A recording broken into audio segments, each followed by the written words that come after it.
E aí? Fala, monarquista! Uma boa noite para todo mundo. Rodrigo Brasileiro falando. Hoje é dia 4 de maio de 2020, mais um dia aí de quarentena. Você está na Confederação Monárquica do Brasil. E sejam muito bem-vindos. Hoje uma live com Carmelo Neto.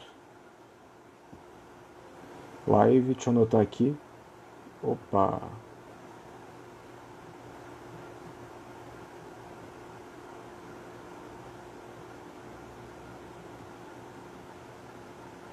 Deixa eu fixar aqui. Pessoal, essa live está sendo transmitida pelo Instagram. Se você estiver vendo por um acaso pelo YouTube, curta e compartilha, porque isso ajuda demais a gente. Ih, minha mãe entrou na live? Olha, minha mãe me assistindo. Tiagão, Carmelo Neto chegou o cara. Deixa eu já ver as perguntas aqui que eu mandei pro Carmelo. Grande Carmelo. Rodrigo, tudo bom? Opa! Boa Prazer noite. te conhecer pessoalmente pessoalmente mais ou menos, né? Pessoalmente, né? Hoje em dia, pessoalmente tá desse jeito. Já eu Tudo tinha ouvido bom? falar muito de você, não só pelo ativismo, só abrir aqui minhas perguntas, Uhum. porque senão eu já esqueço. Mas já tinha ouvido falar de você pelo professor Sepúlveda também. Grande professor Sepúlveda. Sou um grande Conhece? admirador e sempre que ele vem aqui em Fortaleza, a gente dá um jeitinho de conversar. Caramba, olha, a live já tá bombando, gente. Já Olha 30, só. 40 pessoas aí, caramba, Pessoal que só está Jesus na casa. entrando, tudo bom, pessoal? Prazer ter vocês aqui hoje. Boa noite, boa noite. Estou aqui com o brasileiro. Posso chamar assim de brasileiro? Gostei do sobrenome.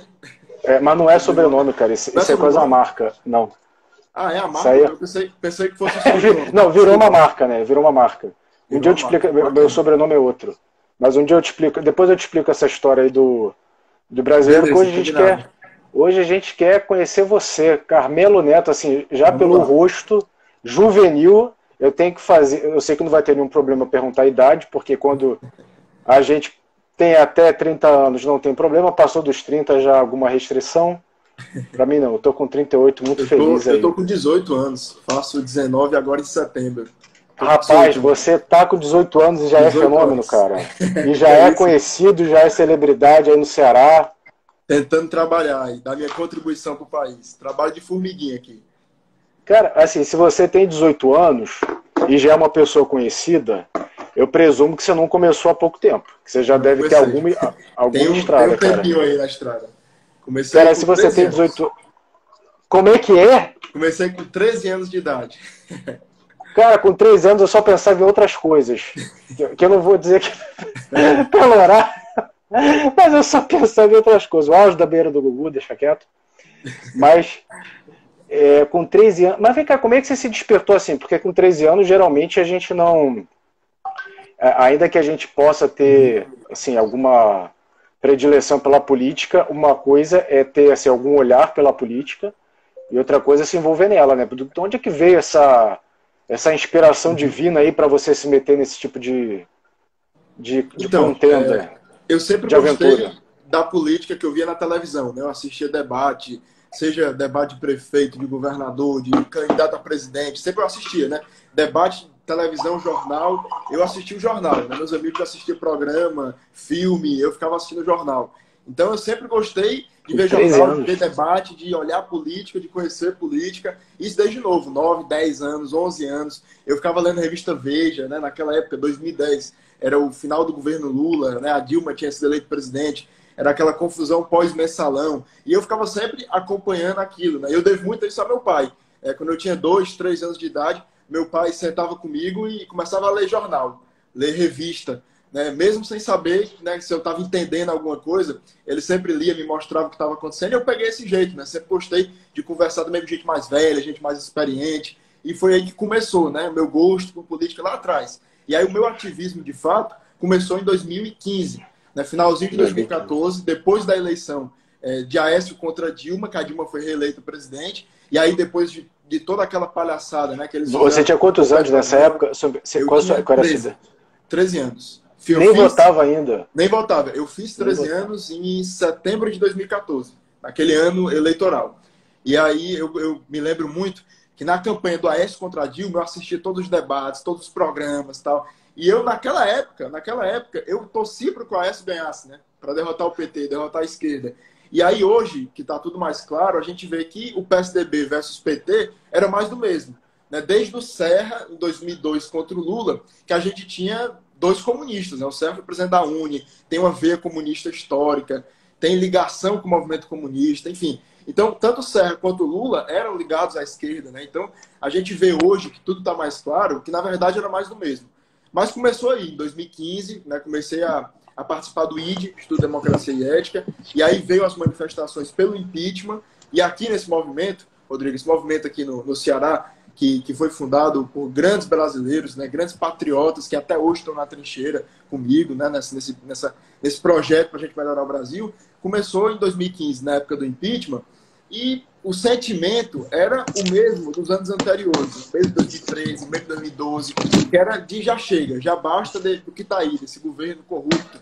E foi esse mesmo sentimento, né, essa plantinha que tá verminando lá atrás, que elegeu o Bolsonaro em 2018. Né? Foi esse mesmo sentimento de romper com o que está aí. E o Bolsonaro representa muito isso, essa ruptura com o sistema, essa ruptura com o Petrolão, com o Mensalão, com essa turma ruim que governou o nosso país. Então, começou aí, 2015, 13 anos de idade. 2015. Vem cá, nessa época, seus amigos de colégio que viam Dragon Ball Z, eles já sabiam da sua veia de ativismo? Você já falava em carro de som?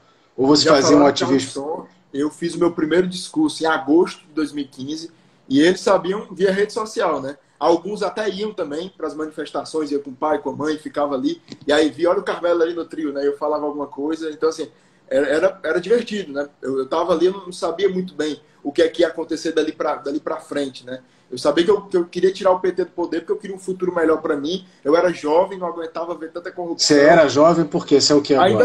Ainda sou. Você era o que agora? Jovem. Eu era muito jovem. E no colégio, como é que era? O pessoal te dava uma zoada, assim... Sempre tinha. Mas era assim, uma zoada carinhosa ou era uma zoada, assim, um pouco mais pesada? Ou era uma zoada, assim, de amigo? Verdade, nunca teve, assim, zoada pesada, sabe? Na época de colégio? Foi sempre bem tranquilo. O máximo que tinha era, assim, olha o deputado, sabe? Olha o político aí. E o que eu achava legal era que, quando acontecia alguma coisa de política, né? Geralmente as pessoas vinham perguntar para mim. Alguém foi preso, a Lava Jato prendeu alguém, né? Deflagrou uma operação, né? Uma nova fase da Lava Jato. O pessoal vinha perguntar para mim, Carmelo, quem foi que foi preso, como é que é, não sei o quê. Porque naquela época ninguém se interessava por política, né? No máximo era televisão, jornal, né? Ouviu alguém comentar. Então era o que tinha esse interesse, né? Hoje até mais gente se interessa, né? No meio. Assim, digamos assim, no colégio foi tranquilo, mas eu sei que saiu no jornal e tudo, que teve um político importante, é do Ceará, né? Já sei quem é. É, o Ciro Gomes, né? Pode falar, isso aí é público. Vem cá, você quer saber o seguinte: se você está com 18 e o processo, essa notícia eu já li já tem algum tempo, ele te processou, você era menor de idade, você tinha quantos anos? Então ele processou teu pai, né? Eu vou até falar aqui algo que eu nunca falei. E acho é mesmo? Break news? Meu pai, ele me emancipou quando eu fiz 16 anos. Eu fiz 16 anos o quê? Em 2017. Acho que foi em 2017. Eu fiz 16 anos. E ele me emancipou. E o Ciro me processou em julho de 2018. Eu já estava emancipado. Né? E aí eu recebi uma ligação, chegou lá em casa um processo, né, mais ou menos desse tamanho aqui, do TSE, Tribunal Superior Eleitoral. Foi um processo eleitoral, já falo sobre isso. E aí chegou lá em casa, eu liguei pro meu pai. Pai, o Ciro tá me processando. Aí meu pai falou, filho, ainda bem que eu te emancipei. Porque senão o processo ia pra ele, né? Ia pra ele o processo. Seu pai é ótimo, né? Te ajuda. Seu pai é muito bom, tá? né? Mas ainda bem que ele me emancipou. E aí respondi o processo, ganhei o processo, né? Primeiro ele pediu via liminar, queria que eu tirasse um vídeo do ar. Né? Acho que um processo que até... Mas vem cá, assim, só pra entender, por que as pessoas estão falando que Rivotril, caraca, Rivotril é bom. Ele é maluco. Mas deixa quieto.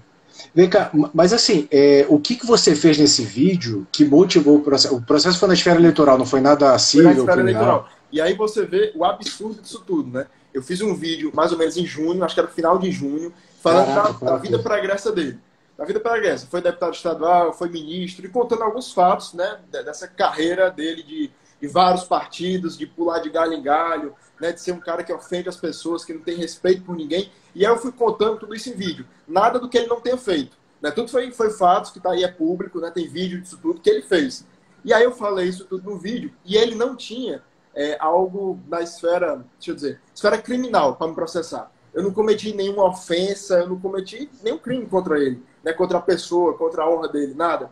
Então ele me processou por campanha antecipada negativa. O que é que significa isso? Que eu não tinha idade para nada, né? O meu primeiro voto foi em 2018, na época que ele me processou, nunca nem tinha votado, né? E ele não era candidato, porque a lei também não permitia, né? Tinha 16 anos de idade, e ele me processou por campanha antecipada negativa. Na cabeça dele, eu só poderia falar mal dele ou de qualquer outro político nos 45 dias de campanha.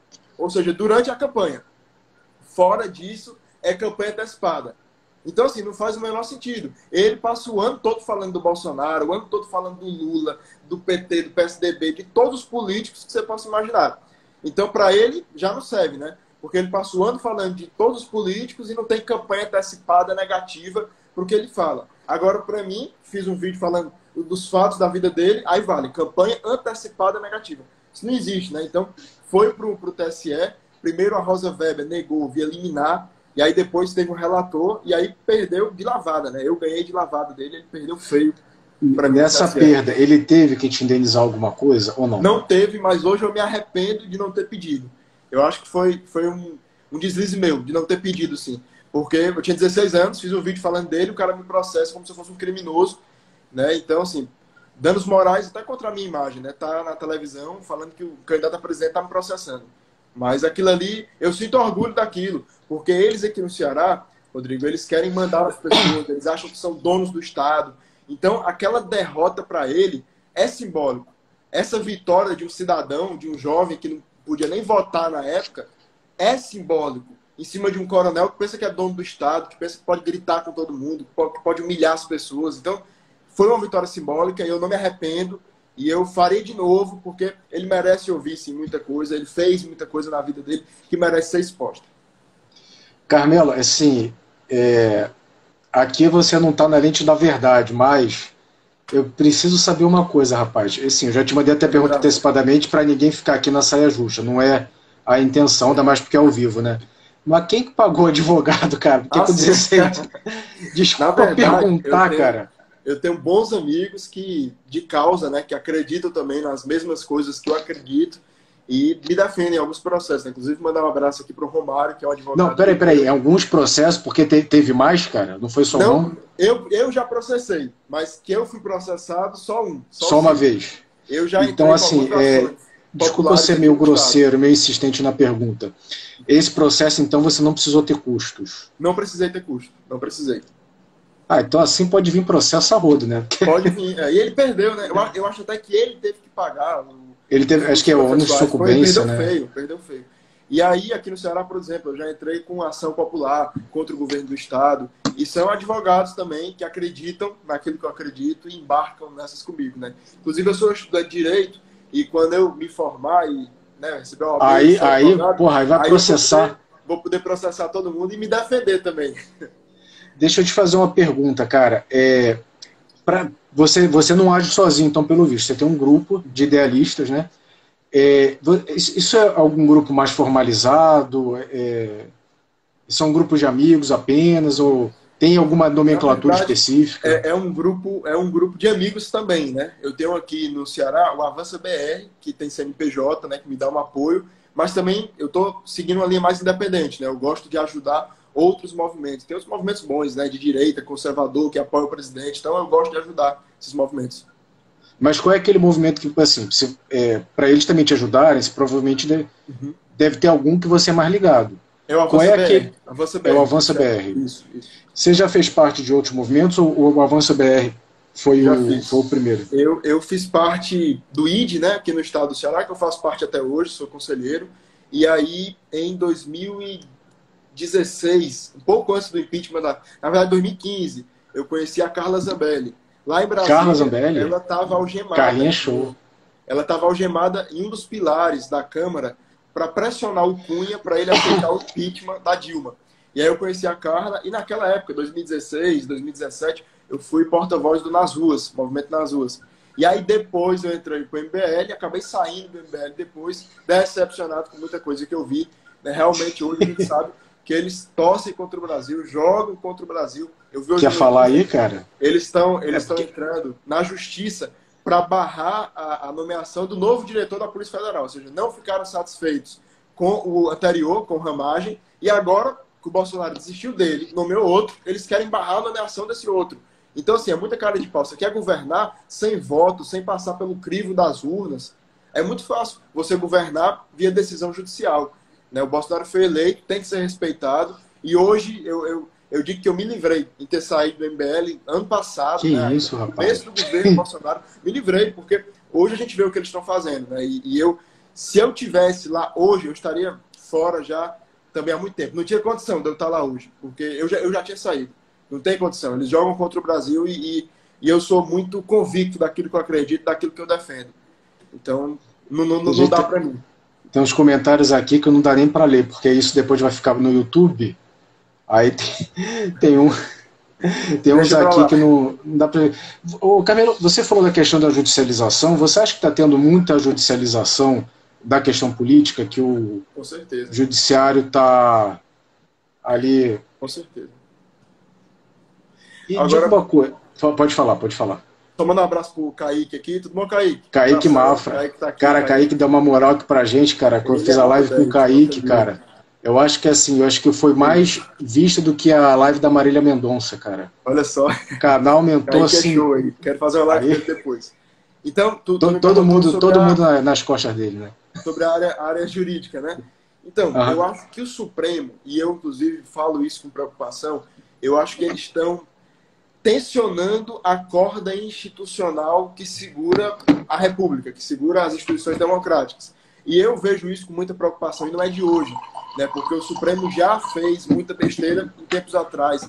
Por exemplo, a criminalização da homofobia foi uma votação que era para o Poder Legislativo fazer. O Supremo fez, ou seja, pegou uma competência que era do Legislativo. Em outras ocasiões também o Supremo quis barrar, por exemplo, medida provisória do governo. Na medida provisória, quem assina é o presidente da República, quem vota é o Congresso. Ou seja, o Supremo não tem que se meter nisso.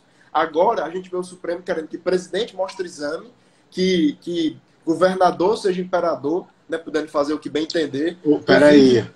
Como é que você fala? Num canal monarquista, como é que você fala que o imperador faz o que quer?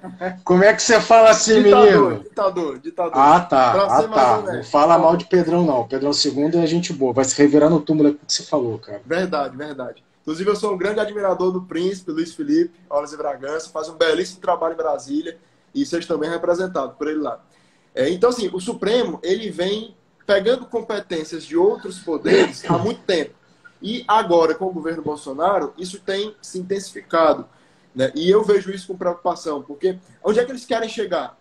Né? Qual é a intenção deles tensionando essa corda institucional com poderes como o Executivo, Poder Legislativo, né? E o Bolsonaro, a gente tem que dar de César o que é de César. Ele é o único que tem coragem de enfrentar esse pessoal. Ele é o único, você vê, Rodrigo Maia, Davi Alcolumbre, quando o Supremo pega a competência do Legislativo, fica todo mundo calado. Agora o Bolsonaro é o único chefe de poder que tem coragem, pelo menos, de dizer que está errado, que essa é a competência do Executivo, que o Supremo está passando da linha do que é permitido. Então a gente tem que ter coragem para falar esse tipo de coisa. Muita gente fala, né, e realmente isso é verdade, que as instituições, elas se freiam, né? Cada instituição, os poderes, eles são freios entre si, para que nenhum passe a linha do permitido. Agora, quem é que freia o Supremo? Porque o Supremo, né, freia o Legislativo, freia o Executivo, até em coisas que é permitido e que é competência daqueles poderes. Agora, quem é que freia o Supremo? É infreável, é imparável? O que a gente vai fazer? Então, eu falo isso com medo. Né? Eu não estou falando aqui para fechar o Supremo para nada. Eu falo isso com medo, como um brasileiro que está vendo tudo que está acontecendo na televisão e fica assustado. Porque eles estão diariamente, cuspindo em outros poderes e rasgando a Constituição. Então, eu acho sim que está existindo isso. Né? Inclusive, tem deputado entrando com pedido no Supremo para investigar outro deputado. Então, tudo agora se leva à justiça, se leva ao Supremo. Né? O Supremo, que é uma corte constitucionalista, está decidindo agora briga de boteco, briga de bar. O que é isso? O que é que está virando o Supremo Tribunal Federal? Então, eu vejo isso com muita preocupação. Olha só, eu vou te fazer 3 perguntas. Uma mais leve, outras 2 um pouco mais reflexivas. E uma eu vou tentar te pegar. Pode ser? Ao Pode vivo? ser, manda brasa. Uma que eu vou te pegar, não mandei para você, que assim, geralmente eu mando as perguntas, né? Pode fazer. Você faz direito, né? Faço direito. Na sua faculdade, o pessoal é receptivo ao seu ativismo, como era no colégio? Ou você leva muito Olha, sacaneada, já levou porrada na cara? No colégio, Cuspe, as chute. pessoas não tinham muita opinião. Ou se tinham, ficavam mais calados, né? Na faculdade, a gente vê que as pessoas são mais soltas, né? Digamos assim, mais independentes, acabam falando mais coisas. Então, Já é mais velho, nunca, né? nunca ninguém me desrespeitou na faculdade, né? Na instituição. Mas claro que a gente sabe, né? A gente escuta, né? Não tem nada que não seja segredo hoje em dia. Todo mundo conta para todo mundo. E eu sei que falam de mim, eu sei que me xingam.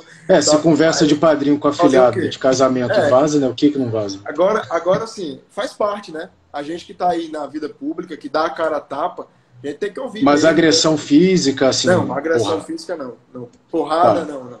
Essa foi a leve. Espero que não. Eu vou te fazer uma pergunta aqui que eu quero ver se você é um bom aluno de direito, hein? Vai lá. Qual o poder na Constituição Federal que pode frear o Supremo em caso do Supremo estar invadindo outro poder? Porque, assim, se o Executivo invade a competência do Legislativo, ou vice-versa, o Supremo vai arbitrar. Quem que arbitra o Supremo? Dentro dos poderes da... Eu estou no primeiro semestre de Direito, mas eu vi isso daí no texto do Dr. Ives Gandra Martins, né, hoje, falando sobre o artigo 142, que pode frear o Supremo, porque o freio institucional para o Supremo é o Exército. Hoje, né, é o Exército. Como assim, gente? Eu não tem nada menos. É um cabo, como é que é? Um cabo e um soldado, é isso? Claro, não estou falando em fechar não. nada. Mas o freio hoje constitucional que existe, né, eu estou respondendo a pergunta, o freio constitucional hoje que existe com relação ao Supremo é o Exército, né, garantia da lei e da ordem, a estabilidade institucional. Então, muito se fala no artigo 142. Eu acho que não é o momento ainda. Eu acho que a gente tem que ainda trilhar esse caminho da pressão, esse caminho também do ponto de vista jurídico, né, porque qualquer decisão pode ser levada ao pleno do Supremo, o plenário pode reverter. Então, eu acho que a gente tem que abrir o olho, a população tem que estar vigilante e não permitir que eles passem a linha do que é permitido, né? Ficar sempre vigilante aí. Mas existe, né, o freio constitucional, artigo 142 da Constituição, que fala, né, garantia da lei e da ordem. O presidente também pode declarar estado de sítio, estado de defesa. Então, são opções constitucionais dentro do estamento democrático. Carbelo, olha só, eu vou te dar já a sua monografia de conclusão de curso, pode ser? Seu Tem TCC... muito tempo pela frente ainda. Não, mas eu já vou te dar o tema aqui. Você vai ler o artigo 101 da Constituição Imperial de 1824. Artigo 101. Constituição de que ano? 1824, a primeira 1824. Constituição brasileira. Vou ler. Você vai ler e depois a gente vai continuar a amizade e a conversa. Agora vem a pergunta para te pegar. Vai lá. Está preparado? Preparado. Manda brasa. Quando o Lula foi nomeado, como é que é? Foi ministro-chefe da Casa Civil, não foi? O Supremo barrou. Serviu, perfeito. Pois é. O Ramagem foi barrado porque se considerou a possibilidade dele também estar agindo aí pró-Bolsonaro e podendo barrar possíveis investigações e possíveis ilícitos dos filhos do Bolsonaro aqui no Rio de Janeiro. Qual a diferença para uma barragem? Não sei se posso falar barragem, usa esse termo? Impedimento, né? Impedimento. Um impedimento. Barragem vão achar que é um impedimento ter sido válido e o outro impedimento você apresenta o questionamento. Perfeito. Tentou me pegar, mas eu gosto muito de falar sobre isso. Já falei, inclusive, no Twitter. Eu acho que é algo que a gente tem que falar, que é um questionamento então aí não vou te pegar, cara. As pessoas fazem. Mas então faz o seguinte, pula, deixa o pessoal curioso, só responde no final. Não, sacanagem. Existe uma diferença enorme entre o caso do Lula e o caso do Ramagem, né? Na época do Lula, a gente viu aquele áudio da Dilma falando do Bessias, do termo de posse, para ele usar o termo de posse quando necessário, né? O que é a necessidade de usar? É quando a PF estiver na cola, que ele obtém lá o termo de posse e vai para o Supremo, né? Obtém foro privilegiado, sai das mãos da Lava Jato, da Polícia Federal, né? Na época do então juiz Sérgio Moro lá em Curitiba. Então, a gente tinha naquela época uma clara tentativa de obstrução à justiça por parte do estamento burocrático, da Presidente da República, né? Então, naquela época, a gente tinha, sim, uma violação daquele princípio de justiça, de democracia, porque a gente estava se perdendo, né? O presidente da República deu um termo de posse assinado por ela, por um ex-presidente que estava sendo investigado, quase preso naquela época, para que ele assuma um ministério e suba para o Supremo, né? Então, naquela época era diferente, porque tinha o caso de obstrução à justiça. No caso do Ramagem, é um delegado que está há 15 anos na Polícia Federal, já trabalhou em operações em Roraima, já trabalhou, inclusive, na Lava Jato do Rio de Janeiro, que a gente sabe que a Lava Jato no Rio de Janeiro pegou aí todo mundo, só não pegou o Cristo Redentor, né? Pegou Sérgio Cabral, Arthur Fernandes, todo mundo. Então, assim, a Lava Jato do Rio de Janeiro realmente fez um bom trabalho e o Ramagem estava aí na Lava Jato do Rio de Janeiro. Prendeu então, todos os ex-governadores. Não sei se foi na mesma operação, mas todos chegaram a ser presos. O garotinho não foi, mas, enfim... Não, ele chegou a ser preso. Funcionou, né? Ele chegou a ser preso. Depois ele foi solto, mas ele chegou a ser preso. Você não lembra da cena dele na ambulância, não? Na ambulância. Dele chutando? Da Clarissa, gritando lá, a mulher, enfim, palhaçada. Mas então a gente vê essa clara diferença. Na época do Lula era uma tentativa de obstruir a justiça, na época, agora, na época atual, do Ramagem, era para nomear um delegado de carreira, 15 anos na Polícia Federal, apoiado pela categoria, porque a categoria, a Polícia Federal, as pessoas que trabalham na Polícia Federal, delegados, enfim, enviaram uma carta, assinaram uma carta apoiando o nome do Ramagem. Então, é totalmente diferente, né? E o presidente está na sua atribuição. E muita gente fala, ele era amigo pessoal, ele era muito amigo do presidente, dos filhos do presidente. Mas se a gente for analisar bem, você sabe quando foi que o Ramagem conheceu o Bolsonaro? Em 2018. Porque a Polícia Federal deu a responsabilidade para o Ramagem para ele coordenar a segurança do então candidato a presidente Jair Bolsonaro. Abraço, Hugo. E aí, naquela época, em 2018, eles se conheceram porque o Ramagem coordenou a segurança do então candidato. E todos os candidatos a presidente, porque todos podem ser eleitos, podem vir a ser presidente da República, eles têm segurança no período eleitoral. Alguns mais, outros menos, e Bolsonaro tinha uma mega equipe de segurança. E aí, o que eu imagino? Naquela época, teve a questão da facada. O presidente, graças a Deus, sobreviveu. Foi um milagre. E a gente tem que se fazer essa pergunta. Quem mandou matar o Bolsonaro? Quem paga os advogados do ADL? Mas, enfim, isso aí é quase tema para outra live. Mas, então, naquela época, era um momento muito conturbado, o Ramagem era o chefe de segurança, o presidente sofreu um atentado, e eu imagino que no hospital, naquela época, ele tenha se aproximado da família e tenha criado um vínculo de gratidão. Gratidão não significa subserviência, e sim gratidão. Aí colocaram uma foto no Réveillon, no Réveillon que está o Carlos Bolsonaro, o Léo Índio, tem umas mulheres lá, e o Ramagem. Era a festa de Réveillon de 2018 para 2019. No outro dia era a posse presidencial. Por exemplo, Bolsonaro ia tomar posse. Ele era o segurança do então candidato que tinha sobrevivido a um ataque, a uma tentativa de assassinato do senhor Adélio Bispo. Então, eu não vejo problema nenhum o cara ser convidado para passar o Réveillon em Brasília, com a família, ser convidado para a posse, porque ele fez parte daquilo. Foi um momento histórico. Isso não significa que eles tenham uma amizade de décadas, que o Ramagem vai interferir na Polícia Federal a pedido do Bolsonaro. Não significa isso. E as pessoas colocam como se o Ramagem, se ele fosse um péssimo delegado, um péssimo profissional, só porque ele trabalhou na campanha do Bolsonaro como segurança e não pessoal, e sim designado pela Polícia Federal, e foi coordenar a ABIN, foi ser da ABIN, ao pedido do general Heleno. Então, é um profissional sério, que tem 15 anos de Polícia Federal, totalmente diferente. É você comparar o caso do Lula. Não sei se ficou claro aqui, eu fiz um raciocínio bem longo. Ficou claro, mas ficou claro. Eu acho que é por aí. Eu achei que eu fosse te pegar nessa, cara, mas você já tinha falado, né?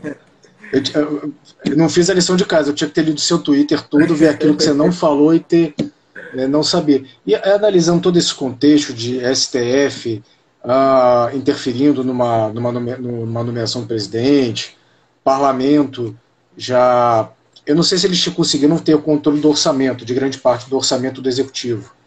E até o próprio presidente da Câmara, Rodrigo Maia, discutindo parlamentarismo com o rei da Espanha, embora eu seja super a favor do parlamentarismo monárquico, eu achei aquilo muito estranho. Você acha que, de alguma maneira, tem gente aí, talvez não tão discretamente, manobrando um parlamentarismo branco, aquele parlamentarismo que o presidente governa, mas não consegue governar? E o parlamento, por outro lado, governa e não é submetido ao crivo de uma dissolução por voto de desconfiança. Só para o pessoal que não sabe a diferença, no presidencialismo, o chefe de Estado ele é o chefe de governo. Então ele tem as duas prerrogativas juntas. No parlamentarismo, o chefe de Estado ele tem uma função representativa e o chefe de governo ele é eleito por uma junta dentro do parlamento. Se esse parlamento não consegue formar uma maioria, aí varia de acordo com o país para país. Na Espanha, se eu não me engano, são três processos eleitorais. O presidente, no caso da Espanha, o rei, ele dissolve o parlamento e já convoca novas eleições. Você acha que estão caminhando aqui para um parlamentarismo capenga, um parlamentarismo meio branco? E se sim, por que você acha? Eu acho que essa tentativa, né, de implementar um parlamentarismo branco no Brasil, ela foi mais forte no ano passado, no começo desse ano, né, mas agora o que mais me preocupa, além da questão, né, de Rodrigo Maia, Alcolumbre, tentarem transformar o Bolsonaro num poste, né, ignorar o presidente e governar sozinho, sendo que eles não têm voto para isso, quem foi eleito foi o Bolsonaro, tem que ser respeitado, enfim. Hoje, eu acho que anda em paralelo com a tentativa do parlamentarismo branco a ditadura da toga, que é a ditadura do Supremo, né, como a gente comentou aqui. Então, eu acho que tanto essa tentativa de implementar um parlamentarismo branco, quanto a ambição, né, do Supremo por poder, por tomar poderes que não são deles, eu acho que eles se encontram no objetivo de isolar o Bolsonaro, de tirar o Bolsonaro. Porque existe a tentativa de isolar o presidente, de tirar o Bolsonaro. Então, eu acho que todos eles, porque o Bolsonaro, a eleição do Bolsonaro, ela rompeu com esse establishment, né, rompeu completamente com aquele ciclo vicioso. Então, o Supremo, o Congresso, como tem áudio, viu? Não estou falando aqui da minha cabeça, tem áudio que incrimina, por exemplo, Gilmar Mendes, Dias Toffoli, né? Inclusive tem alguns aí que são citados em delação premiada.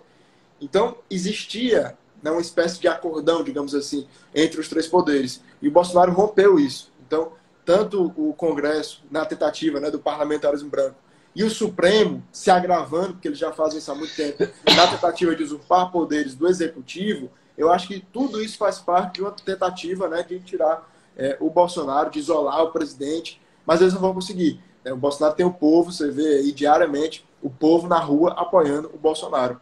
Então, eu acho que eles não vão conseguir, é uma tentativa isolada, mas é claro que existe a tentativa. Eu agora só acho que eles vão sair derrotados e vão quebrar a cara feio, mas existe a tentativa de isolar o presidente via Congresso e via Supremo. Carmelo, e nessa fase que a gente está aí de pandemia, o mundo inteiro, né, assim, a gente está de joelhos diante desse vírus, né, o mundo inteiro de máscara. Há um isolamento que é recomendado por algumas entidades médicas, até pela OMS, não que a OMS seja muito confiável, mas, por exemplo, aqui no Brasil, a Sociedade de Infectologia, que é muito séria, recomenda isolamento, tudo. Mas você acha que está tendo algum uso mais político do que sanitário da Covid para provocar algum grau de instabilidade? Acho que sim. Ou você... Acho que sim. Porque a gente vê que... Vai, pode falar. Não, assim, quais são os elementos que fizeram você ter essa visão, essa conclusão? Também, e assim, não é teoria da conspiração, né? Tudo parte também da tentativa de isolar o Bolsonaro. Os governadores, o Supremo, o Congresso, a gente vê que agora, justamente no meio de uma crise, no meio dessa pandemia, todo mundo se voltou contra o Bolsonaro. E aí os governadores, mais especificamente o de São Paulo, João Dória, e no Rio de Janeiro, o Witzel, eles têm trabalhado contra o governo federal. Né? E isso a gente, é claro, é evidente, todo mundo vê isso na televisão, em todo canto, que eles fazem oposição ferrenha ao presidente. Então a gente vê estados, por exemplo, eu estava analisando, eu acho que a questão do vírus é algo muito novo, né? Ninguém sabe o que vai acontecer no dia de amanhã, ninguém não tem uma previsibilidade, embora eu já tenha conversado com muitos especialistas, o Dr. Materra, né, que é deputado, que tem aquela visão que eu particularmente concordo com ele tem uma visão de que tem que fazer o isolamento não horizontal, sim vertical, etc. Mas a gente vê estados, por exemplo, como de Minas Gerais, que mais ou menos um mês, acho que foi dia 7 de abril, eles reabriram o comércio. E aí um mês depois, né, anteontem, dia 2, eles não registraram nenhuma morte nas últimas 24 horas, nenhum novo caso. Então, a gente tem que olhar para esse caso, né? O que está acontecendo em Minas Gerais, se eles reabriram o comércio e um mês depois, né, não explodiu. Lá em Santa Catarina, eles estão reabrindo gradativamente. E a gente vê que lá os casos têm diminuído bastante e está muito menor do que nos outros estados que têm feito a quarentena total. Por exemplo, eu sou aqui do Ceará, aqui está explodindo e aqui a quarentena é total há muito tempo. Em São Paulo, a quarentena é total há muito tempo. No Rio de Janeiro, há muito tempo. E os casos estão aumentando, mesmo com a tal quarentena que ia estabilizar a curva, né? Mas a gente vê que não estabilizou. Então, nada é uma certeza quando a gente fala de coronavírus, mas a gente tem que analisar alguns fatos, né? Algumas experiências que estão acontecendo, mas de fato tem sim uma veia política de muitos governadores, de muitos prefeitos que querem se aproveitar disso para culpar o Bolsonaro até pelas mortes, né? Muitos falam, não, tantas mil mortes, a culpa é do Bolsonaro. Nada a ver. Né? Não foi o presidente da República que criou o vírus. Inclusive, especialistas dos Estados Unidos falam que foi criado em laboratório na China. Né? Mais uma pulga atrás da orelha que a gente tem que ter. O que é isso? De onde é que veio? Então, acho que a gente tem que se fazer algumas perguntas. Quando isso tudo passar, vai ficar mais claro para a gente analisar, né, o que é que deu certo aqui, o que é que não deu certo aqui, e se preparar, né, para a próxima, se vier. Mas eu acho que a China, se for provado, né, que eles têm responsabilidade nisso, tem que ter uma punição severa para eles. Carmelo, e diante desse quadro, por exemplo, hoje a Rede Globo, ela no seu editorial, hoje já ontem também, ela abordou as manifestações que tiveram no domingo como manifestações que faziam apologia à ditadura e nisso como manifestações antidemocráticas. E houve até gente Sarney saiu ali do lado de Matusalém para dar uma opinião, né? Ele foi um péssimo presidente que é dar opinião, mas tudo bem. Sarney, pessoas ligadas a comunismo dando opinião, ministro da Suprema Corte também dando opinião, num discurso assim muito educado, muito cheio de vernáculos, rebuscado, mas contra o Bolsonaro. Você acha que a situação caminha para o Bolsonaro se fortalecer e se manter, para ter um processo de impeachment, ou para o Bolsonaro cair ou por algum outro motivo abdicar? O que você pode... Os indícios te levam a crer que vai acontecer o quê? Só um breve comentário sobre a reportagem da Globo. Não cheguei a ver. Claro, fica à vontade. Que eles falaram que é antidemocrático, né, a manifestação. Pois eu realmente não entendo, porque se você for ver todos os vídeos do presidente da República, ele fala que é uma manifestação do povo, que não foi convocada por ele, e aquilo ali é para pedir que a Constituição seja cumprida. É para pedir que os poderes, a tripartição dos poderes, seja respeitada. Então, o que é que tem de antidemocrático, de inconstitucional nisso? Não tem nada. Né? Então, é mais uma narrativa que eles querem impor. E sobre a segunda pergunta que tu fez, foi sobre o quê? Qual o caminho que você acha que vai levar? Porque certo. Assim, já estão, por exemplo, o Movimento Brasil Livre, eles já entraram com pedido de impeachment, que inclusive a gente vai discutir amanhã com o advogado se tem materialidade no pedido de impeachment deles ou não. Eu vou até deixar uma pergunta para o advogado amanhã. Se não tem provas ainda, né? Porque o Moro falou que ia apresentar as provas. Até agora eu não vi nada, né? Mostrou print em jornal. Até agora não tem absolutamente nada que prove absolutamente nada. Então, você pedir um pedido de impeachment, você protocolar um pedido de impeachment, sem sequer o próprio acusador, no caso, o ex-juiz Sérgio Moro, apresentar o que disse que ia apresentar, é de uma leviandade muito grande, porque não tem prova nenhuma, e a própria pessoa que acusou disse que ia apresentar. Vou apresentar a PGR, vou apresentar o Supremo, beleza, se não apresentar, tem denunciação caluniosa, né, crime contra a honra, etc. Mas como é que eles pedem um pedido de impeachment sem sequer as provas serem apresentadas pelo acusador? Então, você acha que foi uma jogada política do MBL? Foi uma jogada política, foi oportunismo político, foi querer aparecer. Né? Eu acho que eles estavam há muito tempo, né, sem aparecer, isolados, aí é como uma pessoa que anda nu na rua, né? Você vai aparecer de todo jeito. Então eles protocolaram lá o impeachment para ver se aparecia de alguma forma. Eu acho que aquilo ali é de um oportunismo político gigante, porque não tem prova nenhuma, não tem materialidade nenhuma. Então é de uma leviandade muito grande você fazer o que eles fizeram, e muitas pessoas fizeram, né? Do PSOL, do PT, do PCdoB, esse pessoal todo tá apresentando pedido de impeachment. Agora, sobre o que eu acho que vai acontecer... Antes de você responder minha pergunta, eu vou fazer já outra, que já veio uma pergunta aqui interessante. Eu fiz uma live no sábado analisando o impeachment do MBL, mas do ponto de vista político, não do ponto de vista jurídico, como cientista político. O modus operandi do impeachment do MBL em relação ao que eles apresentaram para o Bolsonaro está notoriamente muito diferente de quando eles fizeram com a Dilma. Veja bem, eu não estou aqui tecendo nenhum julgamento sobre o MBL, tá? Quando eles fizeram impeachment contra a Dilma, teve um aspecto deles fazerem a marcha, deles chamarem pessoas para manifestação, e dessa vez eles já eles estão muito mais em rede social, eles não estão chamando o povo para a manifestação. Por que você imagina que o MBL está usando uma estratégia agora diferente do que eles utilizaram para o pedido da Dilma? Veja bem, não estou fazendo nenhuma análise se o pedido deles se tem fundamento ou não, tá? Mas assim, a questão do modus operandi, por que você acha que está diferente? Por que eles não chamam manifestação de rua? Porque o povo não está com eles, né? O povo apoia o presidente, o povo quer que o presidente termine o mandato dele, o povo quer que o presidente se reeleja. E aí o MBL não convoca manifestação de rua porque sabe que não vai dar ninguém, né? Só vai dar o pessoal do PT, o pessoal do PSOL, o pessoal do PCdoB. Então, eles não chamam por causa disso. E aí fazem pedidos muito bonitos, apresentados na Câmara, sem ninguém, né? Só o Kim lá apresentando. Então, para mim, aquilo ali é puro oportunismo político. O povo não está com eles, eles queriam chamar a atenção, né? Eles querem aparecer a todo custo e acabaram achando que o impeachment ia fazer eles aparecerem e voltarem à tona. Mas, na verdade, para mim, o impeachment enterrou de vez, né? Porque foi um impeachment sem materialidade, sem prova, porque o próprio acusador disse que ia apresentar ainda as provas, não tinha apresentado prova nenhuma. Então, mostra mais uma vez quem eles são e para que time eles jogam, né? Contra o Brasil, né? Apresentando, inclusive, pedido para barrar nomeação exclusiva do presidente da República, né? Já chega o Supremo, que está aí usurpando poder, e o MBL, que fala que é liberal, a favor das liberdades, está querendo, né, mais uma vez, que o Supremo invada prerrogativas que não são deles. Então, para mim, mais uma cara de pau, mais uma sem vergonhice que merece ser lembrada daqui para frente, para a gente saber quem é quem. E sobre a pergunta que tu fez anterior, né, de qual o caminho que eu acho que vai ser seguido, sinceramente, eu acho que o Maia não aceita o pedido de impeachment, porque para ter impeachment tem que ter duas coisas. Primeiro, o povo, segundo, a economia.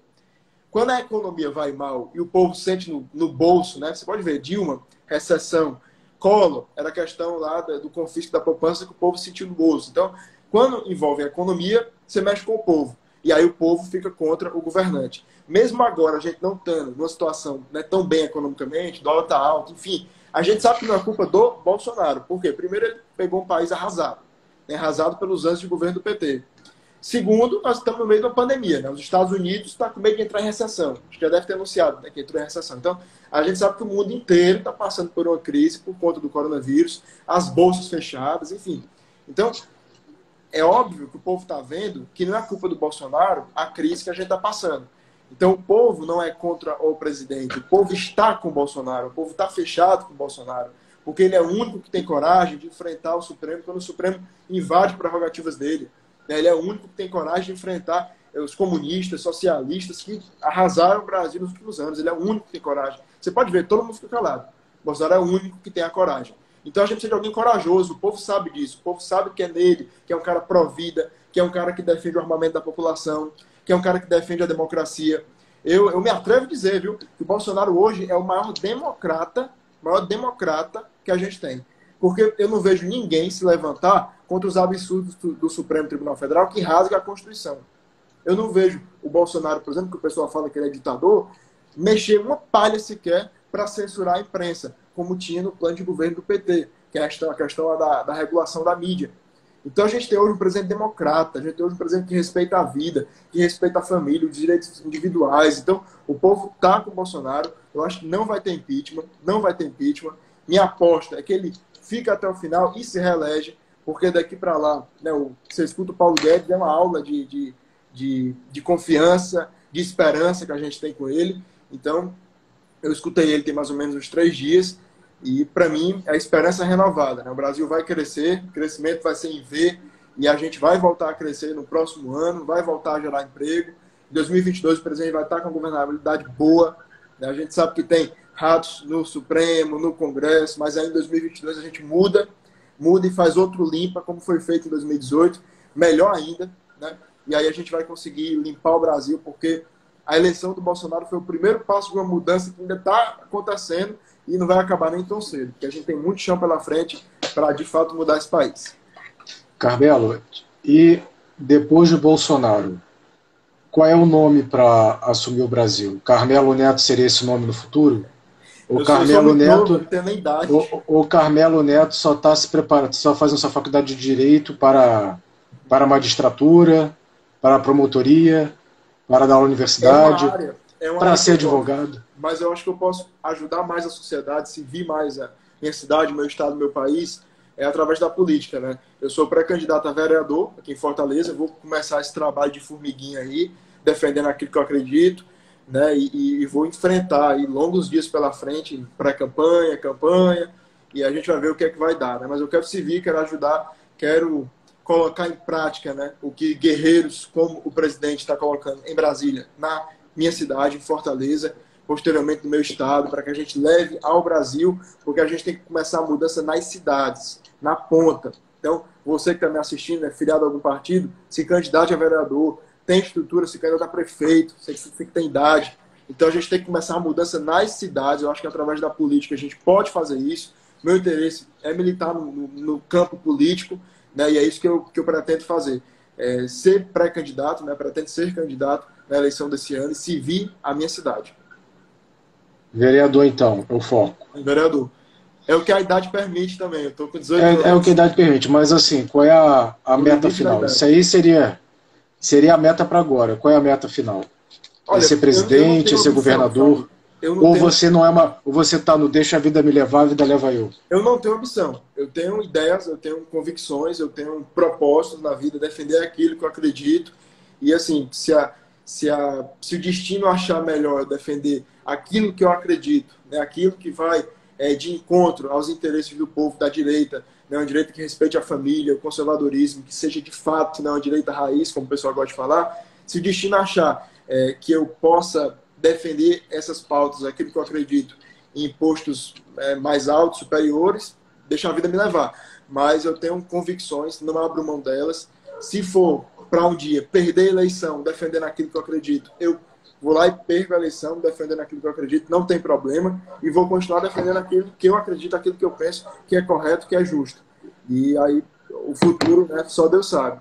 Minha primeira missão agora é ser pré-candidato a vereador aqui em Fortaleza, e aí depois o destino, só Deus sabe. Eu não tenho ambição, não tenho pretensão de ser presidente da República, né? Eu sou uma pessoa bem pé no chão, bem humilde, bem tranquilo, e eu quero contribuir, eu quero ajudar os que estão agora a fazerem um bom governo, um bom mandato e melhorar o Brasil, né? Não para a minha geração, porque eu acho que a minha geração acho que não vai ver tanta mudança assim, acho que é para os meus netos, para os meus filhos. Que isso, cara? Peraí, cara. Você quer me desanimar? Então, assim, eu vou deixar... Sério, a gente vai melhorar, sabe? O Brasil vai melhorar. Mas a mudança que a gente quer ver, sabe? Um país moralmente correto no Supremo, no Congresso, né? As instituições se respeitando, funcionando, eu acho, sinceramente, só meus filhos vão ver. Mas então você vai fazer o seguinte, eu vou te dar uma lição para casa. Você vai ler o artigo 101 da Constituição Imperial de 1824. E depois a gente vai conversar sobre esse TCC aí que você vai fazer daqui a 4 anos. Fechado. Você vai gostar. Combinado. Pessoal, Obrigado, quero agradecer aí demais a galera que assistiu a gente, que mandou comentário. Foi muito boa a participação de vocês. Quero agradecer a todo mundo aí que participou. Quero agradecer especialmente a esse jovem aí, 18 anos de idade. Com 18 anos eu estava...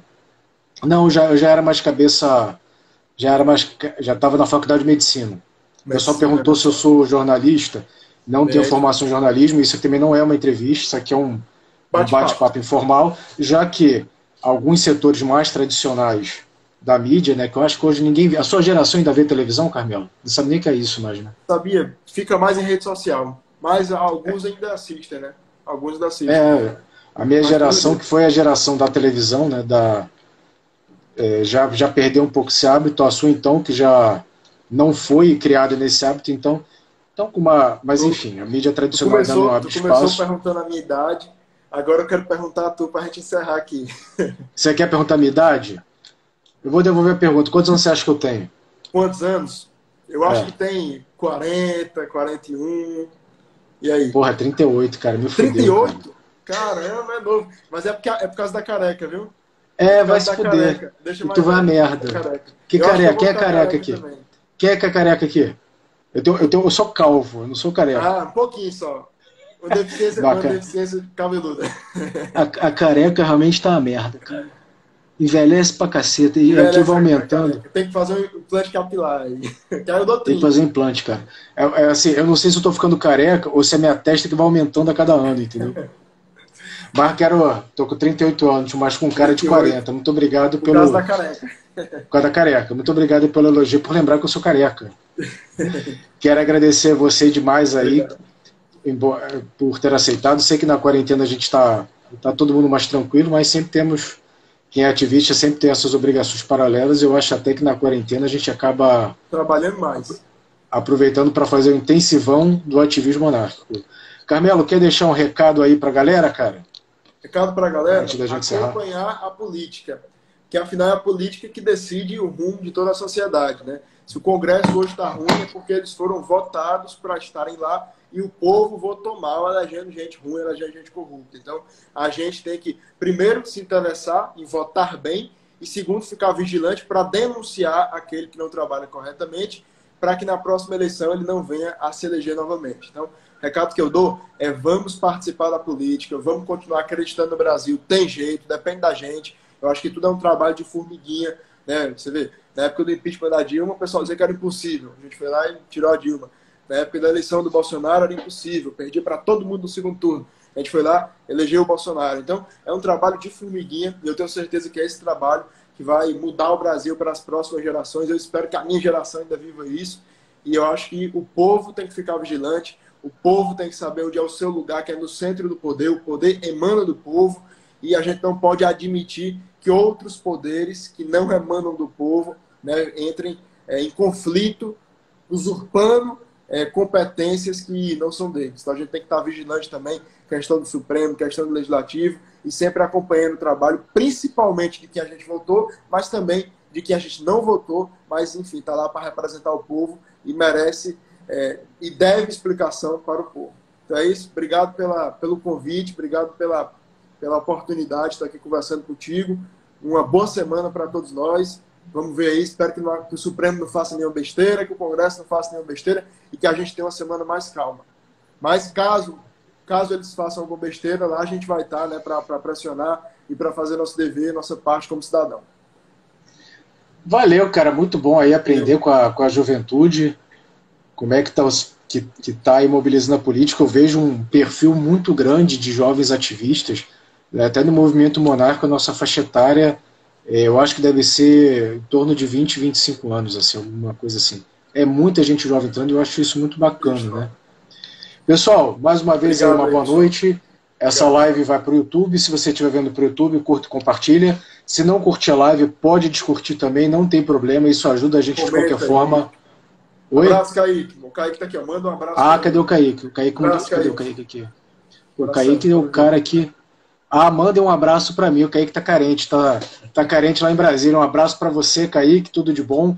Que você retorne em segurança, que o Senhor Deus o guarde para que você possa voltar de segurança para São Paulo. E é isso, pessoal. Carmelo. Valeu, obrigado. Valeu. Grande abraço, pessoal. Uma boa noite. Da Constituição de 24. Vou ler o artigo 101 da Constituição de 24. Pode deixar. Isso. Obrigado. Beleza, Valeu, dá para pegar no Google. Até a próxima. Pessoal, uma boa noite para todo mundo. Boa noite. Ave Império e salve Dom Luiz. Salve.